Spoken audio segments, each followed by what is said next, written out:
হাল্লা বোলের পেজে, ফেসবুক পেজে হাল্লা বোলের, আমি কৌস্তব চ্যাটার্জি, আমাকে হাল্লা বোলের পেজের কর্মকর্তারা আমন্ত্রণ জানিয়েছেন লাইভ করার জন্য। অদ্ভুত বিষয় রেখেছেন তারা লাইভের। সে বিষয় হলো দেশের প্রধানমন্ত্রী, রাজ্যের মুখ্যমন্ত্রী মানুষের মন কি বাত কি শুনতে পাচ্ছেন? আমি আগে জিজ্ঞাসা করে নেব যে আমার আওয়াজ শোনা যাচ্ছে কিনা। নিশ্চিতভাবেই আমার ধারণা শোনা যাচ্ছে। আজকের বিষয় খুবই বেদনাদায়ক বিষয়। প্রধানমন্ত্রী শুনতে পাচ্ছেন দেশের মানুষের মন কি বাত? রাজ্যের মুখ্যমন্ত্রী রাজ্যের মানুষের মন কি বাত শুনতে পাচ্ছেন? গতকাল 25শে বৈশাখ সকালবেলা আমরা দেখলাম মর্মান্তিক খবর এলো আমাদের কাছে। মর্মান্তিক খবর। রেলের ট্র্যাকের দিকে তাকানো যাচ্ছে না। মানুষগুলোর দেহ পড়ে আছে। কেউ কেউ বলার চেষ্টা করলেন, কেউ কেউ বললেন, আমাদের সহনাগরিক, আমাদের দেশের নাগরিক বললেন যে ওরা রেলের ট্র্যাকে উঠেছিল কেন? ওখানে কি কেউ ঘুমোয়? আসলে রেলের ট্র্যাক আর ন্যাশনাল হাইওয়ে রাস্তা চেনানোর পথ। প্রধানমন্ত্রী দেশের মানুষের মন কি বাত শুনতে পাননি, পরিযায়ী শ্রমিকদের মন কি বাত শুনতে পাননি বলেই হাজারে হাজারে শ্রমিককে রাস্তা দিয়ে রেল লাইন ধরে ফিরতে হচ্ছে। তাদের তো একটাই দাবি, ঘরের ছেলে আমরা, ঘরের লোক আমরা, ঘরে ফিরতে চাই। কি ঘটনা ঘটলো? রাত্রিবেলা পেটে একটু রুটি পড়েছিল, একটু দানা পানি পড়েছিল, পরিবার বাচ্চা কাচ্চা সমেত। চোখে সারাদিনের ক্লান্তি, চোখে ঘুম এসে গেছিল। আর তারপর তারা জানতেন না, ওখান থেকে তাদের ধারণা ছিল লকডাউনে ট্রেন চলছে না, মালগাড়ি রাত্রিবেলা পিষে দিয়ে চলে গেল। তারপর কি দেখলাম আমরা? ন্যাশনাল নিউজে, মিডিয়ায়, দেশে বিদেশের খবরের কাগজ যখন এটা প্রচার করলো, তারপর দেখলাম মৃতদেহের লাশের মন কি বাত শুনেছেন প্রধানমন্ত্রী। মৃতদেহ গ্রামে ফেরত পাঠানোর ব্যবস্থা হয়েছে, মৃতদেহ ফেরত পাঠাচ্ছেন, কিন্তু জ্যান্ত মানুষগুলো, পরিযায়ী শ্রমিক, আমার দেশের নাগরিক, আমার দেশের শ্রমশক্তির বিকাশ করে যে মানুষগুলো, হতে পারে গরিব, হতে পারে অসহায়। সকালে দেখলাম এইটা, আর বিকেলে কি দেখলাম? বিকেলে দেখলাম লখনৌ থেকে রওনা দিয়েছেন দম্পতি, এক ছেলে আর এক মেয়ে সাথে। 850 কিলোমিটার আসবেন সাইকেলে করে। সন্ধ্যেবেলা দেখলাম খবরে পিষে দিয়ে গেল গাড়ি, রাস্তায় অ্যাক্সিডেন্ট। স্বামী স্ত্রী তৎক্ষণাৎ মারা গেলেন। ছোট দুটো বাচ্চা, একটা 6 বছরের আর একটা 9 বছরের। তারা এখনো, এই লাইভ শুরু করার আগেও জেনেছি, তারা মৃত্যুর সাথে পাঞ্জা লড়ছে। বাঁচবেন কি বাঁচবেন না বলতে পারবো না আমরা। পশ্চিমবাংলার ভোট ম্যানেজারকে প্লেনে করে নিয়ে আসা যায়? ভারতবর্ষের এমপি, পশ্চিমবাংলার বিজেপির এমপি স্ত্রী প্লেনে করে ফেরত আসতে পারেন, তারপর সেলফি তুলে পোস্ট করতে পারেন। যাদের যাদের আছে পয়সা আছে, যাদের অসুবিধা নেই টাকা দিয়ে খরচ করে প্লেনে ফেরা, তারা আসুক, তাতে আমাদের সিপিআইএম এর কোনো আপত্তি নেই। কিন্তু গরিব, অসহায়, সর্বহারা মানুষগুলো একটু বাড়ি ফিরতে চায়। আনপ্ল্যান্ড লকডাউন করেছেন প্রধানমন্ত্রী, আনপ্ল্যান্ড লকডাউন। কি অদ্ভুত! প্রধানমন্ত্রীর কাছে শুধু ব্যালকনি আছে, প্রধানমন্ত্রীর কাছে শুধু খিড়কি থেকে সিংহদুয়ার আছে, প্রধানমন্ত্রীর কাছে, প্রধানমন্ত্রীর ফ্রেমে, দেশের প্রধানমন্ত্রীর ফ্রেমে, তার ভিজিবিলিটির মধ্যে 10 ফুট বাই 10 ফুটের কামরায় থাকা বস্তিবাসী, গরিব, পরিযায়ী শ্রমিকরা নেই। হাজারে হাজারে মানুষ, কাতারে কাতারে মানুষ। আজকে দুপুরবেলা আপনি দেখেছেন, একটা বড় ইংরেজি চ্যানেল, একটা বড় হিন্দি চ্যানেল, তারা খবর করেছে। কি সেই খবর? সেই খবর হলো গুজরাট রাজ্যের একটা জায়গায়, আহমেদাবাদ থেকে খানিকটা দূরে, হাজারে হাজারে গরিব মানুষ রাস্তায় নেমে পড়েছে যে খাবার দাও আর নলে গুলি করে মারো, এমনিতেই মরে যাব, এমনিতে মরে যাব, করোনা না, খিদেতে মরে যাব। পারে না দেশের সরকার ব্যবস্থা করতে? পারে না রাজ্যের সরকার সমস্ত মানুষকে রেশন দিতে, সমস্ত মানুষকে রেশন দিতে? একজন আইএস অফিসার, মুখ্যমন্ত্রী মিথ্যে কথা বলতে পারেন, খাদ্যমন্ত্রী তিনি তো সবসময় বিভ্রান্ত করেন, তিনিও মিথ্যে কথা বলতে পারেন, বারবার মিথ্যেকে মিথ্যে মিথ্যে মিথ্যে বলে সত্যিতে পরিণত করতে পারেন। কিন্তু একজন আইএস অফিসার তিনি বলছেন 9.5 কোটি 10 কোটির কাছাকাছি মানুষকে পশ্চিমবাংলায় রেশন দিয়ে দিয়েছি। কি বলছেন কি এসব? 6 কোটির বেশি মানুষের রেশন কার্ড নেই। মিথ্যে কথা বলবেন না, মানুষকে ঠকাবেন না, তথ্য গোপন করবেন না। তথ্য গোপন করতে গিয়ে আজকে করোনার পরিস্থিতি এইরকম হয়েছে পশ্চিমবাংলায়। দেশের সরকার যদি মধ্যপ্রদেশের সরকার তৈরি করতে দেরি না করতো আর ট্রাম্পকে স্বাগত জানাতে দেরি না করতো, মানে ওগুলো যদি বন্ধ করতো, মধ্যপ্রদেশের সরকার তৈরি ট্রাম্পকে স্বাগত জানানো যদি বন্ধ করতো আর ইন্টারন্যাশনাল ফ্লাইটগুলো যদি বন্ধ করতো ডিসেম্বর মাস থেকে, আমরা জানি,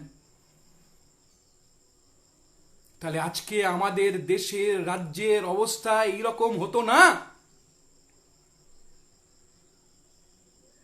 এই যে পেজ, এই পেজের মাধ্যমে, এই পেজের যারা কর্মকর্তা, আমি ধন্যবাদ জানাবো আমাকে বলতে বলার সুযোগ দেওয়ার জন্য। আর এই যে পেজ যারা চালান, আমাদের শিলিগুড়ির কমরেডরা, শিলিগুড়ির ছাত্র যুব কমরেডরা এই পেজটা চালান। আমি শুরুতে যে কথাটা বলতে চাই, যে বিকল্প শুধু কেরালা দেখাচ্ছে না, বিকল্প দেখানো শুরু করেছে শিলিগুড়ির কর্পোরেশন। অথচ এই শিলিগুড়ির কর্পোরেশনকে বারবার টাকা আটকে দিয়েছে রাজ্য সরকারের তরফ থেকে, টাকা আটকে দেওয়া হয়েছে। মেয়রের নাম অশোক ভট্টাচার্য। যে অঞ্চল থেকে এই পেজ চলছে, আপনি জেনে রাখবেন, নকশালবাড়ি, 18 খোয়াই, ফাঁসিডোয়া এবং বিভিন্ন অঞ্চলে, দার্জিলিং জেলার বিভিন্ন অঞ্চলে আমাদের সিপিআইএম এর কর্মীরা তারা কমিউনিটি কিচেন চালাচ্ছেন। মানুষের কাছে তারা খাবার পৌঁছে দিচ্ছেন, ত্রাণ পৌঁছে দেওয়া হচ্ছে। নর্থ বেঙ্গলের প্রতিটা জেলায় আমাদের যে রেড ভলেন্টিয়াররা, ছাত্র যুবরা যেভাবে ত্রাণ পৌঁছে দিচ্ছেন, এটা কি দয়ার দান? ত্রাণ না। আমাদের সহনাগরিকরা বিপদে পড়েছে, আমাদের সহনাগরিকেরা অসুবিধায় পড়েছে, সমস্যায় পড়েছে তারা। তাই তাদের কাছে পৌঁছে দেওয়া হচ্ছে, সহনাগরিকেরা বিপদে, তাই তাদের কাছে একটা সহযোগিতা পৌঁছে দেওয়ার চেষ্টা হচ্ছে। বহু মানুষ আছেন, আমি আপনাকে উদাহরণ দিতে পারি, যারা বাধ্য হয় খানিকটা ফেসবুকে ছবি দিচ্ছেন, এই যে সাহায্যের ছবি দিচ্ছেন, কারণ যাতে মানুষ এগিয়ে এসে অর্থ সাহায্য করে। আবার বহু মানুষ আছেন ছবি দিচ্ছেন না, নীতিগত অবস্থান থেকে ছবি দিচ্ছেন না। এই আনপ্ল্যান্ড লকডাউনের করার প্রয়োজন কি ছিল? ভারতবর্ষের প্রধানমন্ত্রী যদি দেশের মানুষের মন কি বাত বুঝতে পারতেন, দেশের মানুষ কাশ্মীর থেকে কন্যাকুমারী, কচ্ছ থেকে কোহিমার যদি চিত্র, গরিব মানুষের চিত্র, খেটে খাওয়া মানুষের চিত্র, শ্রমজীবী মানুষের চিত্র যদি মানুষের কাছে থাকতো, প্রধানমন্ত্রীর কাছে পৌঁছতো, প্রধানমন্ত্রী জানতেন, তাহলে অন্তত তাদের ফেরত আসার ব্যবস্থাটা করতে পারতেন। আর বামপন্থীদের দাবির ভিত্তিতেই ঘরের ছেলে ঘরে ফেরাও, ঘরের লোককে ঘরে ফেরাও প্রথম শুরু করলো কেরালা, তারপর অন্যান্য রাজ্যে শুরু হয়েছে। কিন্তু দুর্ভাগ্যজনক, আমাদের রাজ্যের কোনো হেলদোল নেই। পরশু থেকে একটা অ্যাপ বেরিয়েছে রেজিস্ট্রেশন করার, ঠিক মতো একটা দুটো ক্ষেত্রে কাজ করছে, কিন্তু ঠিক মতো কাজ করছে না। নোডাল অফিসারকে খুঁজে পাওয়া যাচ্ছে না। মুখ্যমন্ত্রীর ভোট ম্যানেজার ঠিক করে দিয়েছেন কিছু নাম, ওই নিজের ঢাক নিজে পেটানোর মতো। এই কলকাতায় যেমন একটা অ্যাম্পি থিয়েটার হয়েছে, নাম নিজেই লিখে দিয়েছেন উত্তীর্ণ, মানে উত্তীর্ণ হলেন কি হলেন না, নাম দিয়ে দিলেন উত্তীর্ণ, সেরকম নাম দিয়েছেন। আরে স্নেহের পরশ নাম দিয়েছেন, আরে স্নেহের পরশ দিন, স্নেহের পরশ দিন। স্নেহের পরশ কি শুধু পরিযায়ী শ্রমিকরা অন্য রাজ্যে আটকে গেছে তারা পাবে? কিভাবে পাবে স্নেহের পরশ? কি পদ্ধতিতে পাবে স্নেহের পরশ? প্রচেষ্টা চালু হলো, তারপর প্রচেষ্টা বন্ধ হয়ে গেল। গালভরা নাম দিয়েছেন প্রচেষ্টা, গালভরা নাম দিয়েছেন স্নেহের পরশ। প্রচেষ্টা পাবে কি করে? গতকাল আজকে পশ্চিমবাংলার বিভিন্ন জায়গার শ্রমিকরা, অসংগঠিত শ্রমিকরা, তাদের টাকা দিতে হবে, ক্যাশ ট্রান্সফার করতে হবে, দেশের সরকারকে করতে হবে, রাজ্যের সরকারকে করতে হবে, অ্যাকাউন্টে টাকা দিতে হবে। প্রচেষ্টা বন্ধ হয়ে রয়েছে। তারপর ওয়েস্ট বেঙ্গল গভর্নমেন্টের ওয়েবসাইটে তুলেছেন সার্ভার সবসময় ডাউন হয়ে থাকছে। এ হয় নাকি কোনোদিন? কলকাতা কর্পোরেশনের পুরো কমিশনার প্রচেষ্টার ব্যবস্থা করবে? কোনোদিন হয় নাকি? কর্পোরেশনের কাউন্সিলরের মাধ্যমে কাজ হচ্ছে, করতে হবে। অধিকাংশ ক্ষেত্রে, কলকাতার ক্ষেত্রে আমি আপনাদের বলতে পারি, অধিকাংশ ক্ষেত্রে তৃণমূলের কাউন্সিলর, কিন্তু তবু আমরা বলছি যে কর্পোরেশনের কাউন্সিলরের মাধ্যমে, বড় চেয়ারম্যানগুলোর মাধ্যমে, তার মাধ্যমে করতে হবে। কে যাবে কলকাতার ডেমোগ্রাফিতে? আমি আপনাদের বলছি, কে যাবে জোকা থেকে কলকাতা কর্পোরেশন? কে যাবে? 1000 টাকার জন্য 300 টাকা ট্যাক্সি ভাড়া করে যাবে নাকি? কিভাবে যাবে? কাশীপুর গেলগাপাচিয়া থেকে কিভাবে আসবে কলকাতা কর্পোরেশন? সবচেয়ে দেশের আমাদের দেশের মন কি বাত শুনতে পাচ্ছেন না প্রধানমন্ত্রী? সবচেয়ে যে দেশের যে সেক্টরগুলোর সবচেয়ে খারাপ অবস্থা হয়েছে, 1, প্রভিডেন্ট ফান্ডের স্কিমে যারা আছেন সাসপাও। 2, বিড়ি শ্রমিকদের অবস্থা সবচেয়ে খারাপ হয়েছে। 3, নির্মাণ শ্রমিকদের অবস্থা সবচেয়ে খারাপ হয়েছে। 4, সবচেয়ে অবস্থা খারাপ হয়েছে পরিবহন শ্রমিকদের। আপনি শুনলে চমকে যাবেন। মুখ্যমন্ত্রী দণ্ডি কাটছেন, করছেন, ভালো যাচ্ছেন, ভালো যান, আমাদের কি অসুবিধা আছে? কিন্তু ওইটা করলে হবে না। আপনাকে তো, আপনি বেহালা চৌরাস্তায় এসে দণ্ডি কাটছেন, কিন্তু বেহালা চৌরাস্তার এএলসি অফিসটা বন্ধ রয়েছে। গোটা পশ্চিমবাংলার এএলসি অফিস, এরিয়া লেবার কমিশনের অফিস বন্ধ রয়েছে। এরিয়া লেবার কমিশনারদের খুঁজে পাওয়া যাচ্ছে না, ডিএলসি কে খুঁজে পাওয়া যাচ্ছে না। অথচ আমাদের দেশের নির্মাণ শ্রমিকদের যে ইউনিয়ন, সেই ইউনিয়নের থেকে দেশের প্রধানমন্ত্রীকে 3 বার চিঠি দেওয়া হয়েছে, লেবার মিনিস্টারকে চিঠি দেওয়া হয়েছে, রাজ্যের মুখ্যমন্ত্রীকে চিঠি দেওয়া হয়েছে, রাজ্যের শ্রম দপ্তরে চিঠি দেওয়া হয়েছে। একটাই কথা, যে নির্মাণ শ্রমিকদের যে বকেয়া আছে, যে পেন্ডিং আছে টাকা, সেই টাকা আপনি দিয়ে দিন। আর তার সাথে ক্যাশ ট্রান্সফার করুন। ক্যাশ ট্রান্সফার আমাদের দাবি। সিআইটিইউ সর্বভারতীয় ক্ষেত্রে দাবি করেছে 5000 টাকা ক্যাশ ট্রান্সফার করতে হবে, বিগত 2 মাসে দিতে হবে। মানুষের কাছে টাকা নেই। রেশন সবে দিতে আরম্ভ করেছেন, কিন্তু তার জন্য মিথ্যা কথা বলছেন। আরে 10 কোটি মানুষ রেশন পাবে কোথা থেকে? পশ্চিমবাংলায় 10 কোটি মানুষের কার্ড নেই। পশ্চিমবাংলায় যে মানুষগুলো রেশন পাচ্ছে, যাদের রেশন পাওয়ার অধিকার আছে, পাচ্ছে না, পাওয়ার অধিকার আছে, ডিজিটাল কার্ড অ্যাপ্লিকেশন করেছেন, এখনো কার্ড পাননি, রেশন পাচ্ছে না। বড় কার্ড আছে, রেশন কার্ড পাচ্ছে না। ডিলারের নাম চেঞ্জ হয়ে গেছে, রেশন কার্ড পাচ্ছে না। কোথায় বলবেন, কাকে বলবেন? সবই তো একা প্রধান মুখ্যমন্ত্রী করছে, একা করছে। আমরা বামপন্থীরা বলতে চাই, এই চ্যানেলের মাধ্যমে মানুষের কথা শুনুন, মানুষের কথা ভাবুন। আমাদের রাজ্য সম্পাদক, আমাদের পার্টির রাজ্য সম্পাদক অনেকদিন আগে কথা বলেছিলেন যে বামপন্থীরা সাহায্য করবে, বামপন্থীরা পাশে থাকবে। কি ব্যবস্থা নেওয়া হলো? কি ব্যবস্থা নিলেন? আমাদের রাজ্য সরকার কি ব্যবস্থা নিলেন? একটা ট্রেন এসছে, তারপর থেমে গেছে পরিযায়ী শ্রমিকদের ফেরত নিয়ে আসার ক্ষেত্রে। কি ব্যবস্থা নিলেন? পিএফ এর ক্ষেত্রে যাদের টাকা বকেয়া আছে, বিড়ি শ্রমিকদের টাকা বকেয়া আছে, পরিবহন শ্রমিকদের টাকা বকেয়া আছে। বকেয়া মানে কি? বকেয়া তাদের অধিকার। নির্মাণ শ্রমিকের সাইকেল কেনার টাকা, নির্মাণ শ্রমিকের যন্ত্রপাতি কেনার টাকা, নির্মাণ শ্রমিকের মেয়ের বিয়ের টাকা, নির্মাণ শ্রমিকের ছেলে মেয়ের পড়াশোনার টাকা, যেগুলো পাওনা আছে, সেই টাকা দিচ্ছেন না রাজ্যের মুখ্যমন্ত্রী। অথচ আমাদের দেশের বিভিন্ন রাজ্যে তা দেওয়া হচ্ছে, শুরু হয়েছে। আমাদের রাজ্যের সরকারের কোন রকম হেলদোল নেই। আপনি শুনলে অবাক হবেন। মন কি বাত প্রধানমন্ত্রীর কাছে পৌঁছচ্ছে না, মন কি বাত মুখ্যমন্ত্রীর কাছে পৌঁছচ্ছে না। আপনি শুনলে চমকে যাবেন, অবাক হবেন। একটা ছেলে, একজন সাংবাদিক, আমি এই ভিডিও বার্তার মাধ্যমে সাংবাদিকদের ওই কথা বলছি, আরামবাগ টিভি চ্যানেলের একজন সাংবাদিক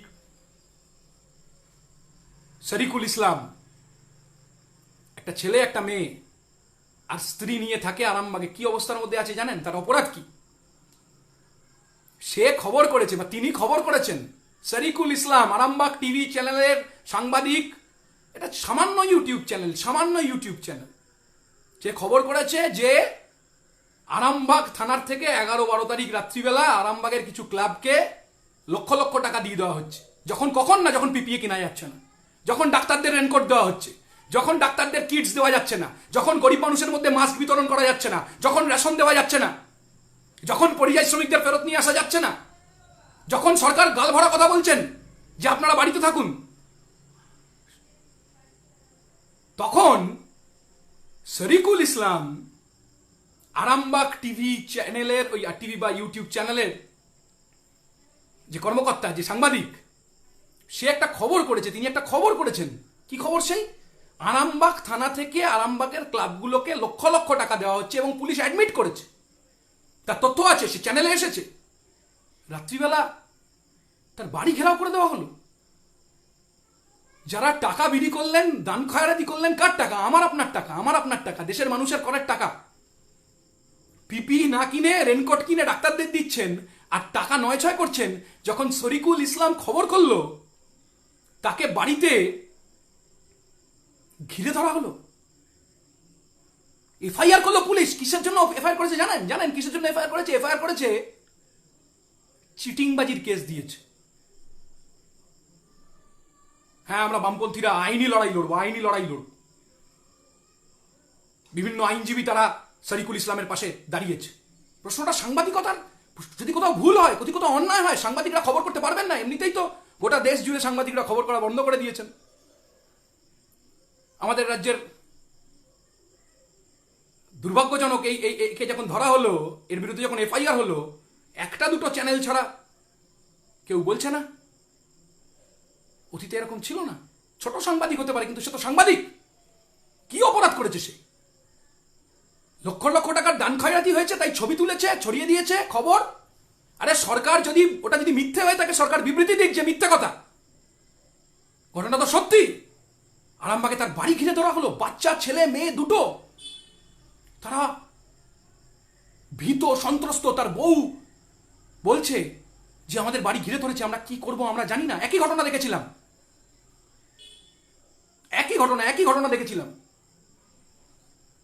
সন্ময় বাবু, বাংলার বার্তা, তাকেও ধরে নিয়ে যাওয়া হয়েছিল। কথা বলা যাবে না। দিল্লিতে যেমন রিজনিং নেই, দিল্লিতে যেমন যুক্তি নেই, ভালো ছেলেমেয়েরা ইউনিভার্সিটি সেন্টারগুলোতে দখল করে নিতে হবে, ভেঙে গুড়িয়ে দিতে হবে, সেরকম আমাদের রাজ্য। আরে ঐশী ঘোষকে মারার পর রাজ্যের মুখ্যমন্ত্রী তৃণমূল কংগ্রেস রাস্তায় হচ্ছে, মিছিল করছে। কে? রাজ্যের মুখ্যমন্ত্রী রাস্তায়, তৃণমূল কংগ্রেস। ঐশী ঘোষকে কেন মারা হলো? আরে ও তো ভালো, ঠিক আছে করেছেন ভালো, ঐশী ঘোষকে মারা তো অন্যায় হয়েছে। আপনি কি করেছিলেন আমাদের রাজ্যে? মুদ্রা রেপিড আর ওপিড। রাত্রিবেলা কল্যাণী স্টেশনে আন্দোলনরত প্যারা টিচাররা শান্তিপূর্ণভাবে অবস্থান করছিল, তাদেরকে লাইট বন্ধ করে পিটিয়েছিলেন। আরামবাগ টিভি চ্যানেল তার সাংবাদিককে ধরে নিয়ে যাচ্ছেন। আমরা বামপন্থীরা বলছি যে কোথায়, দয়া করে বলছি, হাত জোর করে বলছি, কোথায় সরকারের মানবিক মুখ? কোথায় দিল্লির সরকারের মানবিক মুখ? কোথায় রাজ্যের সরকারের মানবিক মুখ? কোথায়? আপনি যদি পরিযায়ী শ্রমিকদের ফেরত নিয়ে আসতে না পারেন, জানিয়ে দিন ফেরত আনতে পারবো না। জানিয়ে দিন ফেরত আনবো না। যদি ফেরত না নিয়ে আসতে পারেন, পরিযায়ী শ্রমিকদের বলুন যে না, ফেরত নিয়ে আসতে পারবো না। কিন্তু তঞ্চ কথা করবেন না, মিথ্যে কথা বলবেন না, গরিব মানুষগুলোর সাথে প্রতারণা করবেন না। কঠিন পরিস্থিতির মধ্যে আমরা আছি, লকডাউনে আছি। কলকাতা শহরের কথা আমি আপনাদের বলতে পারি। কলকাতা শহরে ব্যাপকভাবে কলকাতা শহরে টেস্ট হচ্ছে বেশি, ধরাও পড়ছে বেশি। কলকাতা শহরে ব্যাপকভাবে করোনার প্রকোপ প্রতিদিন বাড়ছে। প্যানিক করার বিষয় নেই, কিন্তু তথ্য ধামাচাপা দেওয়া হচ্ছিল কেন এতদিন? আমাদের পত্রিকা, আমাদের মুখপত্র গণশক্তিকে চিঠি পাঠানো হয়েছিল, চিঠি, থ্রেট। আর তারপর গণশক্তি যা বলেছিল যে সংখ্যা, সচিবকে সেটাই বলতে হলো। আমরা বামপন্থীরা বলছি, দেশের মানুষের কথা, দেশের মানুষের পাশে দাঁড়ান, দেশের মানুষের কথা ভাবুন, দেশের মানুষের পরিযায়ী শ্রমিকদের তাদের নিয়ে আসার ব্যবস্থা করুন, তাদের ক্যাশ ট্রান্সফার করুন, তাদের রেশন দিন, তাদের খাবার দিন, যাদের রেশন কার্ড নেই তাদের রেশন দেওয়ার ব্যবস্থা করুন। যাদের রেশন কার্ড নেই আমাদের রাজ্যে, যে মানুষদের রেশন কার্ড নেই তাদের রেশন দিন। গরিব মানুষ, খেটে খাওয়া মানুষ, পিছিয়ে পড়া মানুষ, সর্বহারা মানুষ, তাদের পাশে দাঁড়ান। খুব দূরে বিকল্প যেতে হবে না। যেখানের এই চ্যানেল সেখানে আপনি জানুন, শিলিগুড়ি পুরসভাতে ইতিমধ্যেই অশোক ভট্টাচার্যের নেতৃত্বে পরিবারগুলোতে অনেক আগে 5 কিলো করে চাল তারা দিতে নেমেছে। আমাদের যে কাউন্সিলর যেখানে নেই, যে ওয়ার্ডে, সে ওয়ার্ডেও আমাদের পার্টি কর্মীরা ত্রাণ দিতে গিয়ে, সাহায্য করতে গিয়ে, সহযোগিতা করতে গিয়ে রাজনৈতিক রং দেখছেন না। কে তৃণমূল, কে কংগ্রেস, কে বিজেপি, এটা গুরুত্বপূর্ণ নয়। মানুষ বিপদে পড়েছে। দেশের মানুষ, দেশের সরকার, দেশের মুখ্যমন্ত্রী, দেশের স্বরাষ্ট্রমন্ত্রী, দেশের পশ্চিমবাংলার মুখ্যমন্ত্রী, তারা তো রাজ্যের মুখ্যমন্ত্রী, তারা তো দল থেকে জিতেছিলেন, কিন্তু যখন মুখ্যমন্ত্রী হলেন অশোক ভট্টাচার্য মেয়র, মানে শিলিগুড়ির সব মানুষের মেয়র। তাহলে বামপন্থীরা যখন ছোট পরিসরে ব্যবস্থা করতে পারে, শিলিগুড়ি কর্পোরেশনে যারা কর্মচারী কাজ করছেন, যাদের অতিরিক্ত ভাতা দেওয়া হচ্ছে, তাদের প্রতিদিন স্যানিটাইজার দেওয়া হচ্ছে, তাদের প্রতিদিন মাস্ক দেওয়া হচ্ছে, আজকে থেকে না, অনেক দিন থেকে শিলিগুড়ি কর্পোরেশনের অভ্যন্তরে সমস্ত গরিব মানুষকে শিলিগুড়ি কর্পোরেশনের টাকায় রেশন দেওয়া হচ্ছে, 5 কিলো করে চাল দেওয়া হচ্ছে, আজকে থেকে না, অনেক দিন থেকে। পারেন না দেশের সরকার, রাজ্যের সরকারকে সব মানুষের জন্য ব্যবস্থা করতে? কি হবে প্রচেষ্টা? কি হবে স্নেহের পরশে? কি হবে পরিযায়ী শ্রমিকদের? কি হবে? আমরা বামপন্থীরা বলছি, সরকার মানে দায়িত্ব, সরকার মানে রেসপন্সিবিলিটি, সরকার মানে ক্ষমতা না। আমরা বামপন্থীরা বলছি সরকার মানে আপনি বুঝে রাখুন, সরকার মানে রেসপন্সিবিলিটি, সরকার মানে দায়িত্ব। দায়িত্ব নিন। লকডাউন একটা অদ্ভুত পরিস্থিতি হয়েছে, যে পরিস্থিতি আমরা জানতাম না, আপনিও জানতেন না। কিন্তু যদি গরিব মানুষ, খেটে খাওয়া মানুষের ছবিটা আপনার ফ্রেমে থাকতো, করোনা কিন্তু গোটা দেশে, পৃথিবীতে, গোটা দেশ এবং পৃথিবীতে করোনা কিন্তু দুর্ভাগ্যজনক হলেও এটা সত্যি, পুঁজিবাদকে খানিকটা, পুঁজিবাদের চেহারা মানুষ উপলব্ধি করছেন, পুঁজিবাদের চেহারা অসাম্য। পুঁজিবাদ বিকল্প নয়, সাম্যবাদী মডেলই ফলো করতে হবে। মার্কিন যুক্তরাষ্ট্রের প্রেসিডেন্টকেও স্টিমুলাসের কথা বলতে হচ্ছে, মার্কিন যুক্তরাষ্ট্রের প্রেসিডেন্টকেও সোশ্যাল সেক্টর ইনভেস্টমেন্টের কথা বলতে হচ্ছে। তাবর দেশের নয়া উদারবাদীর প্রবণতার ধারক বাহকদের সোশ্যাল সেক্টর ইনভেস্টমেন্টের কথা বলতে হচ্ছে। আমরা কলকাতা শহরে অনেকে দেখছি যে অনেক ছেলেমেয়েরা তারা অনলাইনে পড়ছে। কজন অনলাইনে পড়াশোনা করতে পারছে? কয়জন না? শিলিগুড়িতে কজন মানুষ, কজনের সামর্থ্য আছে বস্তিতে থাকবে, অনলাইনে পড়বে? নিম্ন মধ্যবিত্ত মানুষ যারা সরকারি স্কুলে পড়ে, কি হবে স্কুল শিক্ষার? পড়াশোনার কি হবে? এইচএস এর কি হবে? যাদের যে পরীক্ষা বাকি আছে তার কোনো নির্দিষ্ট গাইডলাইন নেই। আপনি দেখতেই পাচ্ছেন না শিক্ষামন্ত্রী কোথায়, স্বাস্থ্যমন্ত্রী কোথায়, খাদ্যমন্ত্রী কোথায়, বাকি মন্ত্রীরা কোথায়, কলকাতার মেয়র কোথায়?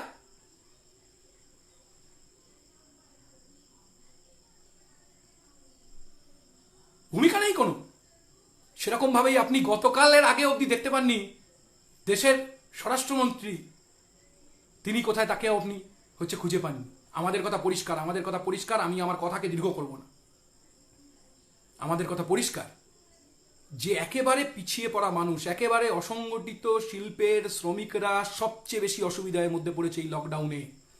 ভারতবর্ষের নাগরিককে দুই প্রবণতার সাথে লড়াই করতে হচ্ছে। একটা হচ্ছে করোনার বিরুদ্ধে লড়াই করতে হচ্ছে, করোনার সাথে লড়াই করতে হচ্ছে, আর তার সাথে ভুকমারির সাথে লড়াই করতে হচ্ছে, খিদের সাথে লড়াই করতে হচ্ছে, যন্ত্রণার সাথে লড়াই করতে হচ্ছে।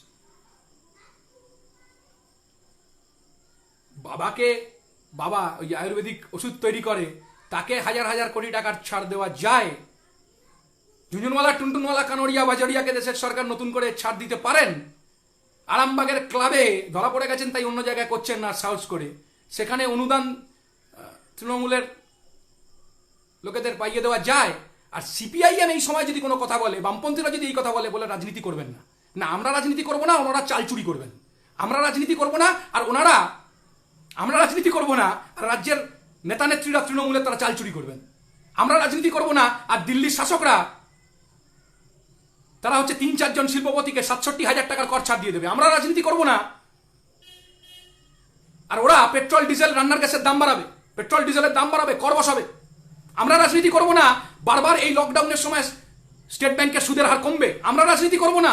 আর প্রতিদিন মানুষের অবস্থা এমন নীতি নেবে যাতে প্রতিদিন মানুষের অবস্থা খারাপ হয়। আমরা বলছি দুর্ভাগ্যজনক, লকডাউনের সুযোগ নিয়ে দিল্লি সরকার এবং রাজ্যের সরকার মানুষের কণ্ঠকে বন্ধ করে দেওয়ার চেষ্টা করছে, মানুষকে কণ্ঠকে রোধ করে দেওয়ার চেষ্টা হচ্ছে।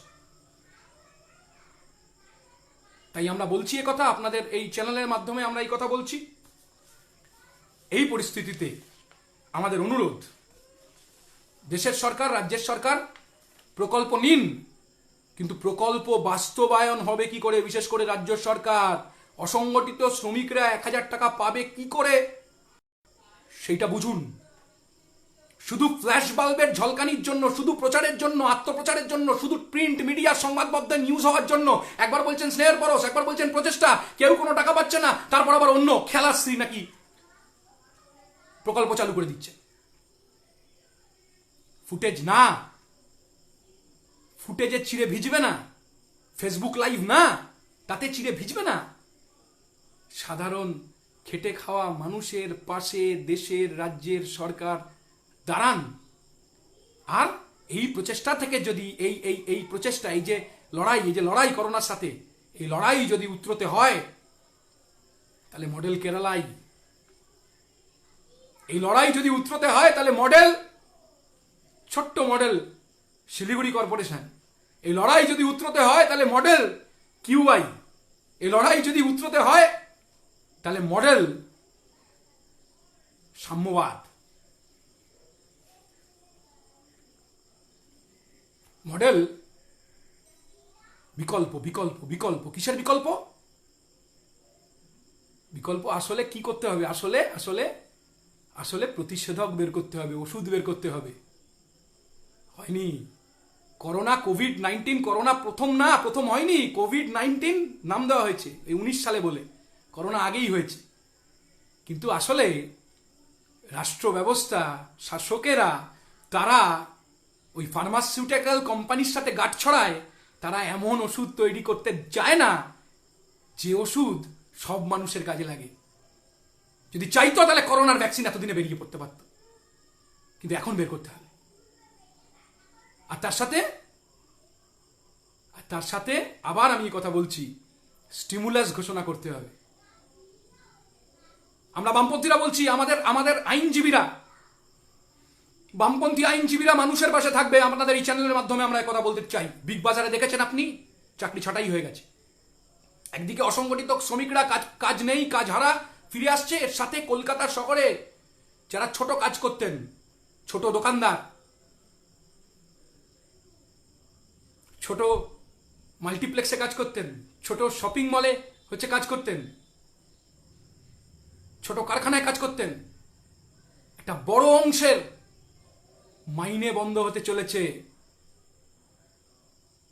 সরকারকে ব্যবস্থা করতে হবে, সরকারকে পাশে দাঁড়াতে হবে। প্রয়োজনে সরকারকে ওই প্রাইভেট মালিকদের ধরে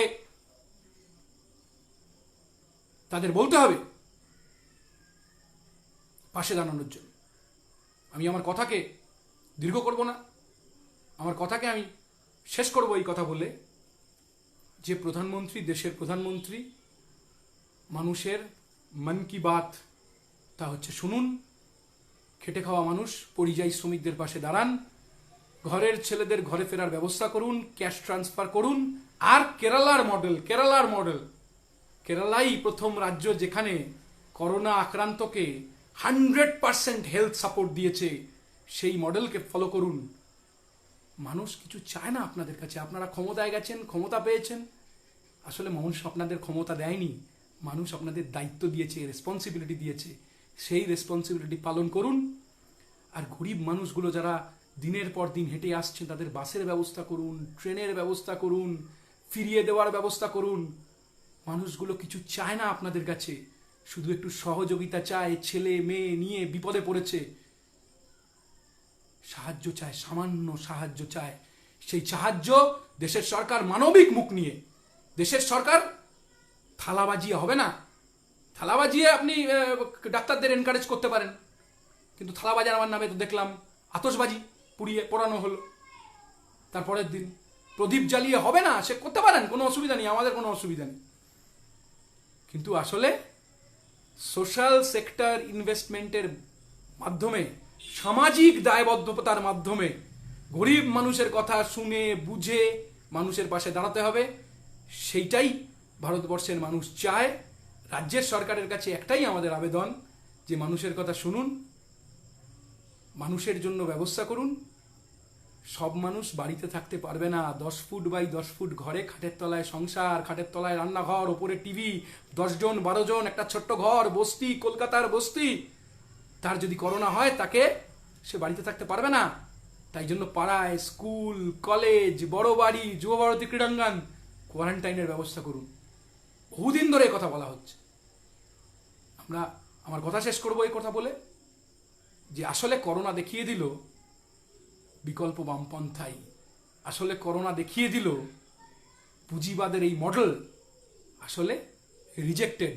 পুঁজিবাদের এই মডেল, নয়া উদারবাদের এই মডেল আসলে 1%-এর জন্য, 99%-এর জন্য নয়।